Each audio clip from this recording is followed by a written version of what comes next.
మెదక్ జిల్లా వెల్దుర్తి మండలి కేంద్రంలో రాజ్యాంగ దినోత్సవం ఘనంగా నిర్వహించారు. 76వ రాజ్యాంగ దినోత్సవాన్ని పురస్కరించుకుని స్థానిక పోలీస్ స్టేషన్లో రాజ్యాంగంపై ప్రతిజ్ఞ చేశారు.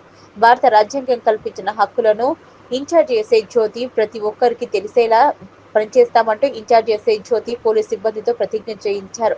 భారత పౌరులకు సమాన హక్కు కల్పించే విధంగా భారత రాజ్యాంగం రూపొందించారని, భారత రాజ్యాంగాన్ని అమలు చేయాల్సిన బాధ్యత ప్రతి ఒక్కరిపై ఉందని ఇన్ఛార్జి ఎస్ఐ జ్యోతి సూచించారు. పౌరుల హక్కుల భంగం కలగకుండా భారత రాజ్యాంగం అమలు చేసేందుకు కృషి చేస్తామని పేర్కొన్నారు. సామ్యవాద లౌకిక ప్రజాస్వామ్య రాజ్యాంగ నిర్మించుకోవడానికి పౌరులందరికీ సాంఘిక ఆర్థిక రాజకీయ న్యాయాన్ని ఆలోచన భావ ప్రకటన విశ్వాసం నమ్మకం ఆరాధనలో స్వాతంత్రాన్ని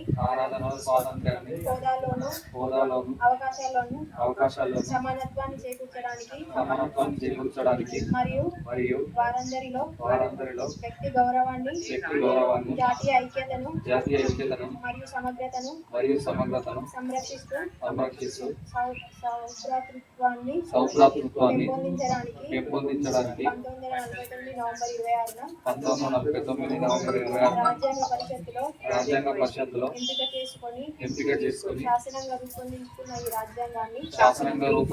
ఈ రాజ్యాంగాన్ని మాకు మేము సమర్పించుకుంటున్నాం.